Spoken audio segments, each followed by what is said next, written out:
Salut l'ami, c'est Pierre de Scalmi, j'espère que toi et que tes projets vous vous portez super bien comme d'habitude. Dans cette vidéo, on va parler des campagnes Performance Max de Google Ads. La campagne PMax, c'est une campagne qui a vu le jour il y a quelques mois et qui a remplacé la Smart Shopping, donc la campagne intelligente de Google Ads. Donc maintenant, évidemment, il n'est plus possible de faire de campagne Smart et d'ailleurs, les Smart Shopping ont toutes migré vers la Performance Max. La PMax se veut encore plus intuitive que la Smart Shopping via justement une IA encore plus développée qui a encore plus la main sur le positionnement, l'enchère et même la génération des publicités. On a in fine un machine learning encore plus développé qui prend vraiment toute la main sur les campagnes. Dans cette vidéo, on va voir un peu les plus et les moins de la Performance Max et on va la comparer avec le dernier autre type de campagne shopping qui reste, c'est-à-dire la shopping manuelle, la shopping standard. Quel type de campagne utiliser, dans quel contexte et à quel moment, on va voir ça dans cette vidéo. Ça fait quelques mois que j'ai fait du testing sur plein de sites internet, du high comme du low ticket, en mono et multi-produit. Donc si tu te poses la question, est-ce que je dois utiliser une campagne manuelle standard ou une Performance Max, cette vidéo est faite pour toi et on va y répondre tout de suite. Comme expliqué, la Performance Max va utiliser l'IA de Google Ads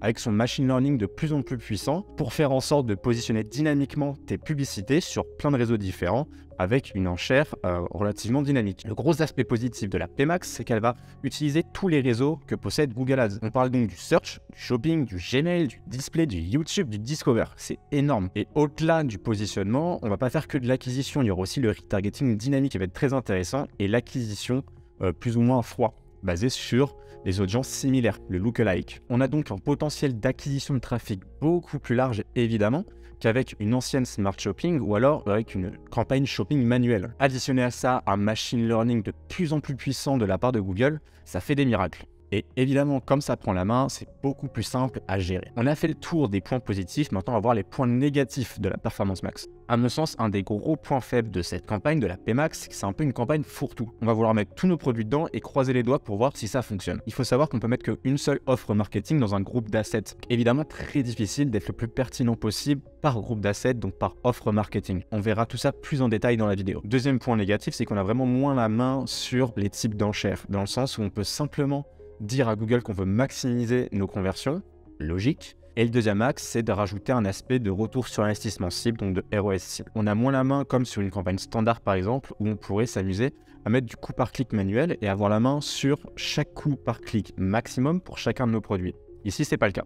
Fusionner ces deux problèmes est très problématique à mon sens. D'une part, on doit rassembler nos produits dans un même ad group, ad set, et d'autre part, on est obligé de mettre plus ou moins un ROS cible pour quasiment tous les produits. Pour pallier à ce problème, j'ai évidemment une stratégie que j'ai mise en place et qui fonctionne relativement bien.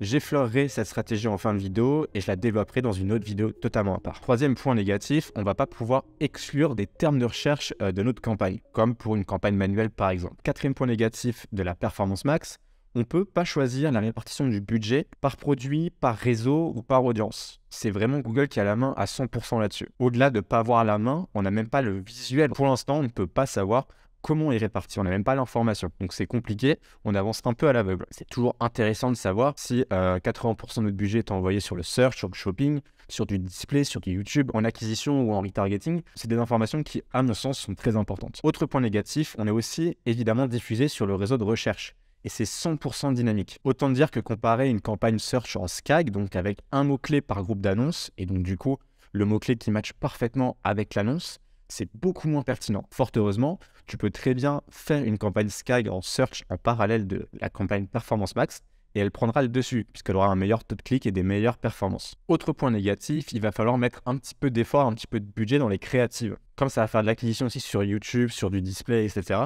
c'est intéressant d'avoir des bonnes créatives, donc en images et surtout en vidéo. On oublie souvent, j'en ferai sûrement une vidéo à part entière à côté, mais le réseau vidéo est très utilisé dans les Performance Max, même si vous n'avez pas mis de vidéo. Donc toutes les personnes qui envoient une PMax avec seulement des images, Google va générer des vidéos dynamiquement, et elles sont de très mauvaise qualité et convertissent très peu. Et comme on ne peut pas exclure encore le réseau vidéo de la PMax, ça va quand même diffuser. C'est donc primordial d'avoir une ou deux bonnes vidéos créatives à mettre dans la Performance Max. Enfin, le dernier point négatif, c'est la période de test. Il faut savoir qu'il y a une période de testing d'essai d'environ 15 jours. Et pendant cette période, les dépenses et les performances sont très aléatoires, très random. Donc difficile de prendre une quelconque décision avant 2 bonnes semaines, malheureusement.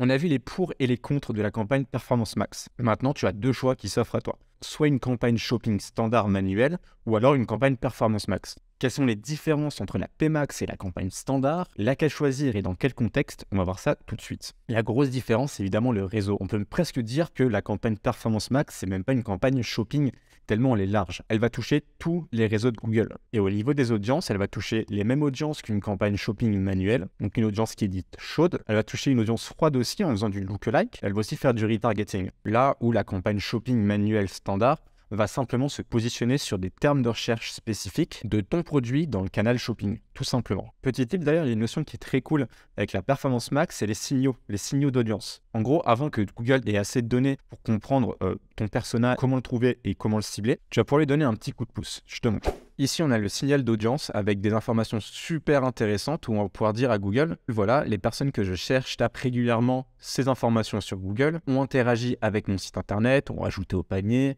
ont acheté. On va définir au mieux notre ou nos personas. Ici, on va pouvoir mettre nos centres d'intérêt, ceux qu'ils aiment, leur affinité. On va pouvoir aussi ajouter des données démographiques qui sont relativement intéressantes. C'est des informations super importantes et ces signaux d'audience auront un impact considérable, surtout au lancement de ta campagne Performance Max. Par la suite, le machine learning va prendre justement la main sur ce ciblage et fusionner avec les deux, ça vous donne des résultats vraiment colossaux et très intéressants. Et enfin, la grosse différence qu'il y a entre la Performance Max et la manuelle, c'est évidemment le système d'enchères et je te montre ça tout de suite. Le système d'enchères sur la performance maximum est forcément du coup lié à la campagne. On peut très bien demander à maximiser la valeur de conversion, on n'aura rien à toucher. Et une fois qu'on aura fait quelques ventes, entre 50 et 75 ventes à peu près, on va pouvoir définir un objectif sur les dépenses publicitaires, donc un ROS cible. Là où en shopping standard manuel, on va pouvoir avoir la main sur le coût par clic de chacun de nos produits dans la campagne. Donc là, ça devient très intéressant pour du testing. Une fois pareil qu'on aura fait quelques ventes, on va pouvoir mettre l'information de valeur de conversion directement dans le système d'enchères, pour que l'IA et le machine learning prennent aussi un petit peu la main là-dessus. En l'occurrence, sur ce compte, j'ai fait beaucoup de ventes, donc je peux passer en CPC manuel optimisé pour la valeur de conversion. Chose importante, c'est que si on fait que pour les conversions, on n'a pas la notion de valeur. On a juste la notion de CPA, le coût par achat, le coût par conversion. Ici, on a la notion de ROS, donc de retour sur investissement. Pour X euros dépensés, on reçoit Y euros de chiffre d'affaires. En shopping manuel, très intéressant, cette notion de optimiser sur les valeurs de conversion. On enregistre. Et comme expliqué, sur une shopping manuelle standard, on peut voir quels sont les produits qui ont le plus dépensé, quels sont leurs coûts par clic moyens, quels sont leurs retours sur investissement, combien ils nous ont rapporté, changer le coût par clic maximum pour chacun des produits, idéal pour du testing, chose qu'on ne peut pas faire sur une performance max. On va simplement avoir l'information sur les termes de recherche qui ont converti, combien ils nous ont rapporté, et c'est tout. Potentiellement le volume de recherche et les tendances de recherche peut être intéressant comme données, mais c'est tout. On ne peut pas exclure un mot-clé comme on peut le faire sur une shopping manuelle standard. Je vous montre ça dans mots-clés, on va dans termes de recherche. Et ici, on a des informations super importantes qui sont quels sont les mots-clés, les termes de recherche qui sont déclenchés mes publicités et tous ces KPI qui sont super importantes, qui sont le coût par clic moyen, le taux de clic, le coût, la valeur de conversion, le retour sur investissement, etc., etc. Et évidemment, je vais pouvoir exclure les termes de recherche qui n'ont pas été rentables, dont j'ai envie de me séparer. Maintenant que tu vois les grosses différences qu'il y a entre une campagne shopping standard et une campagne performance max, laquelle choisir? Déjà, la chose à éviter, c'est de mettre tous tes produits dans la même campagne Performance Max. Tu vas avoir certains produits qui ont un retour sur investissement environ 1 ou 2 et d'autres qui peuvent monter jusqu'à 5 ou 10. Les mettre tous dans la même campagne et mettre un ROS cible en stratégie d'enchère, ça va tirer vers le bas une bonne partie de tes produits. Si tu mets un ROS cible trop élevé, tous ceux qui ont un ROS beaucoup plus faible vont ne pas s'afficher. Et à l'inverse, tu ne pourras pas optimiser le ROS maximum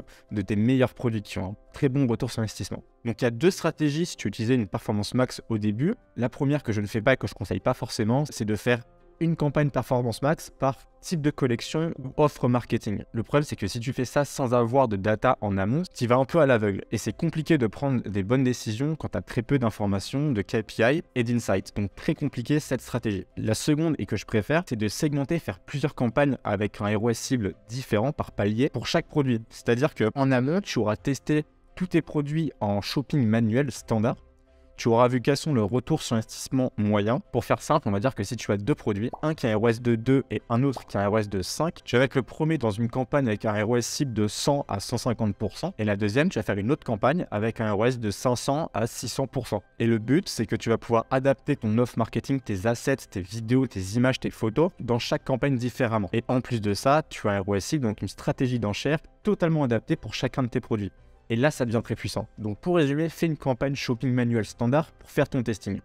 Tu auras toutes les informations de tes termes de recherche, tu auras la main sur le coût par clic de chacun de tes produits. Tu pourras optimiser et peaufiner les termes de recherche pour ton positionnement pour chacun de tes produits, évidemment. Tu auras donc la main sur ton budget, surtout s'il est petit au début, et tu pourras l'optimiser au fur et à mesure. Une fois que ton produit ou tes produits sont validés, que tu connais leurs retours sur investissement finaux, que tu as bien optimisé son terme de recherche, son title sur le Merchant Center et pourquoi pas aussi ses images, tu vas pouvoir l'envoyer directement sur une campagne Performance Max totalement adaptée pour toucher une audience plus large grâce à tous les réseaux de Google. Donc pour du testing, on commence avec la shopping manuelle standard et pour le scaling, on envoie les meilleurs produits testés et approuvés sur une Performance Max. Et on verra évidemment comment créer cette campagne Performance Max dans la prochaine vidéo. J'espère que cette vidéo t'a plu. N'hésite pas à liker, à commenter et surtout à t'abonner et rejoins la communauté Discord, le lien est en description. Petite parenthèse, j'ai ouvert quelques créneaux de coaching. Pareil, le lien est en description. Si tu as besoin d'un suivi accompagné sur Google Ads, n'hésite surtout pas. C'était Pierre de Scalmi. On se dit à la prochaine.